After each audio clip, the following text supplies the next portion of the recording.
যে উদ্দীপনা উচ্ছ্বাস সবটাই কিন্তু আমাদের দলের পুরুষ ক্রীড়া আবাসিক দিকে আমাদের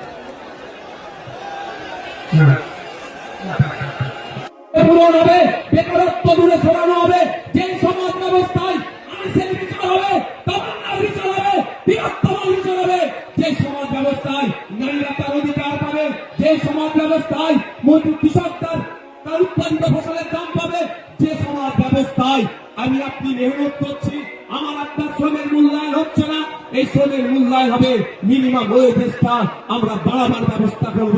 এই সমাজ ব্যবস্থায় নারীদের হাতে শুধু ১,১২০০ টাকা তুলে দেওয়া নয়, নারীদেরকে ক্ষমতায়ন করতে গেলে আমরা মনে করি কম করে ৫,০০০ টাকার ব্যবস্থা করতে হবে। সেই সমাজ ব্যবস্থা আমরা নিয়ে আসবো। তবে ৫,০০০ টাকা দেওয়ার সাথে সাথে রাজ্য কিছু কাজ বুঝে নেবে। এই সুস্থ সমাজ ব্যবস্থা আনবো, যেখানে বর্ণগত, জাতিগত, ধর্মগত, নারী পুরুষের কোনো ভেদাভেদ থাকবে না, যেখানে সবাই আমরা মানুষ, আমাদের সামাজিক পরিচয় আমরা যেটা সেটা নিয়ে মাথা তুলে বেঁচে থাকবো। সেই সমাজ ব্যবস্থা নিয়ে আসবো। বাংলার মানুষ যদি ২০২৬ বিধানসভা নির্বাচনে আমাদেরকে সুযোগ দেয়, তবে আপনাদের উপস্থিতি প্রমাণ করে দিচ্ছে যে বাংলার গলিতে গলিতে ইন্ডিয়ান সেকুলার ফ্রন্টের যে জয়গায়িকা হবে সেটা আপনাদের উপস্থিতি আছে কিন্তু প্রমাণ করে দিচ্ছে।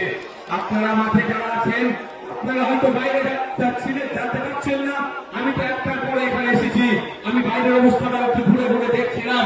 আপনারা এখানে যেরকম মানুষ আছে এর একটু বেশি মানুষ বাইরে শুধু ঘুরছে, তাই দেখাচ্ছেন না বলে আপনাদের ঘোষণা অনুযায়ী আমি গত বছর ঘোষণা দিয়েছিলাম, আমরা বলেছিলাম আমরা চেষ্টা করবো কলকাতায় ব্রিগেডে করা, কিন্তু আমরা সেটা করেছি, আমাদেরকে জানানো হয়েছে এই সময় এই আর্মিদের কোন একটা ট্রেনিং চলছে, সেই মার্চ মাস পর্যন্ত ব্রিগেড ময়দান দেওয়া যাবে না।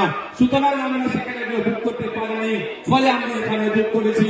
তবে আপনারা 7 দিনে শুধু ভাঙড় থেকে নয়, রাজ্যের বিভিন্ন প্রান্ত থেকে ২০২৬ বিধানসভায় ডবল ডিজিটের বিধায়ক ইন্ডিয়ান সেকুলার ফ্রন্ট পাচ্ছে। তারপরে আমরা আশা করব এবং আর্মিদের ট্রেনিং কখন আছে সেটাও প্রয়োজনে দেখে নেব, তার ট্রেনিং এর ফাঁকে বা ট্রেনিং এর পরে আপনাদের সাথ নিয়ে আবার আপনাদেরকে নিয়ে কলকাতায় আমরা ব্রিগেড ময়দান বানাবো অধিকারের জন্য।